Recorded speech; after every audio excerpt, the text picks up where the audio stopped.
Hey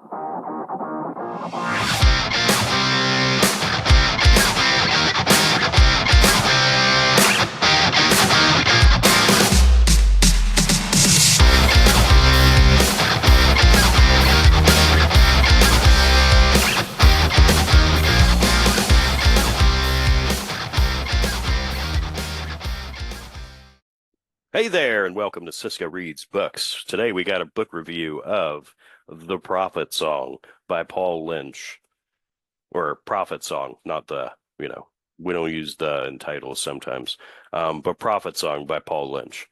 So this one is about a Irish woman. It takes place in Dublin in a authoritarian kind of future, probably near future, who knows. Um, it's not really specific of like when the time period happens in this, which I think is good. There's a couple of aspects that I'll go into later about how um, kind of vagueness makes it for a better dystopian book. Um, but as of right now, the book is about a girl named Eilish Stack. She's a mother of three children, and basically in this new world, her husband is, kidnapped, basically by the government. So that's where the story starts. It's like in the first like 3 pages, her husband disappears. He's um, disappeared by the GNSB, which is like the secret police in Dublin and this new authoritarian regime. And basically, it takes us through her losing the husband, having to deal with the kids. One of the kids is like basically of military age, and the protests and the turmoil in the country that's happening with this new change of regime. Um, it's completely eye-opening because most dystopians we get are not from a family perspective. Um, and reading this as a husband and a father, for the second time now, because this was one that I read a while ago before I had the YouTube channel, and I got done with it, and I was like, damn, like that book hits hard.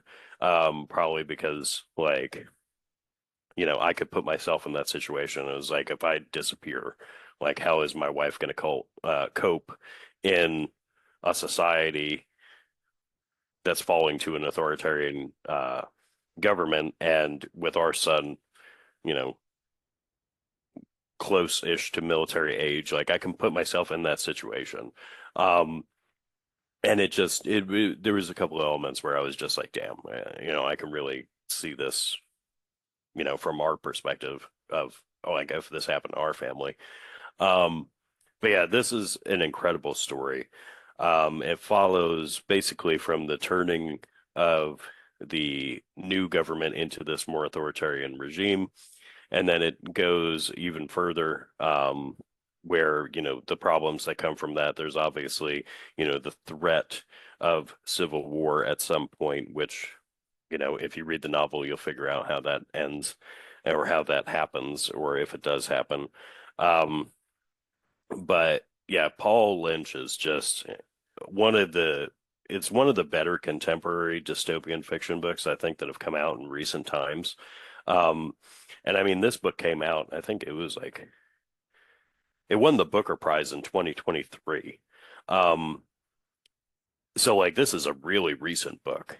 And you can just see the pertinence to this in not only like in Irish politics, with the struggles that are going over in Europe and that whole region, um, but also in American politics, the same shit's going on, and where you can kind of see where this could definitely happen.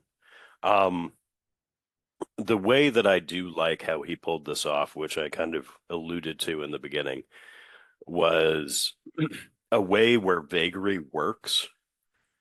Um, we don't know much about the government going in. It's not a story about the authoritarian regime in and of itself. We don't have anybody in that perspective that we get a perspective from that's in the government to let us know, what their political ideation is or whatever. We don't know any of that shit going into this book, which I think makes that better.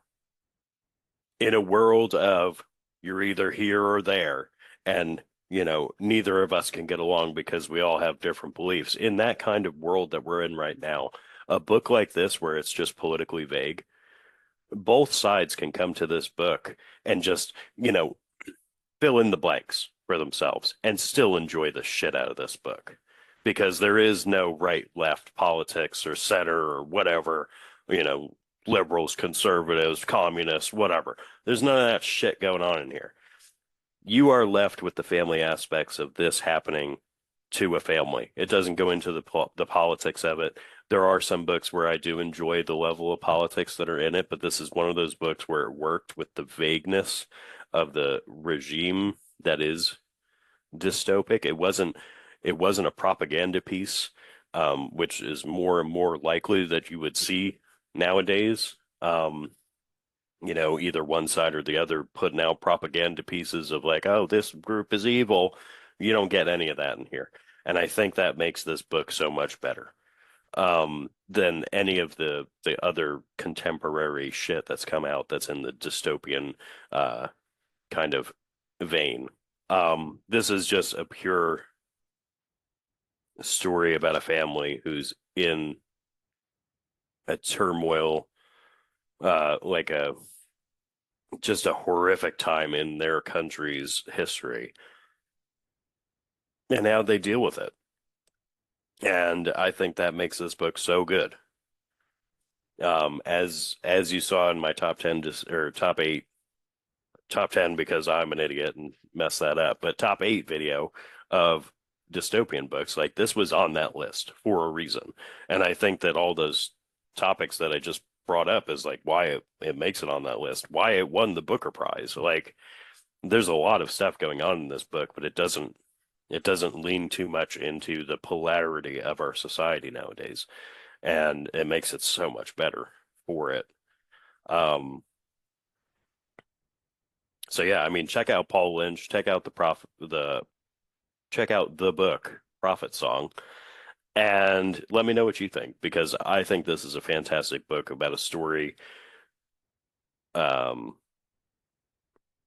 about a family that is just going through a horrific time and how they deal with it. And it was really kind of eye-opening, especially like from a personal standpoint of where I am in life. So yeah, check it out. Paul Lynch, Prophet Song. I highly recommend it. Um, Going forward, you'll see a couple different things with the videos and stuff as far as the, beginning credits and end credits and all the fancy shit or whatever. I'm trying my best. I am not a video person at all. I'm winging it. So as you know, this is what we do here. We wing until, it's like what do they say? Fake it till you make it. So we're doing that shit. See ya.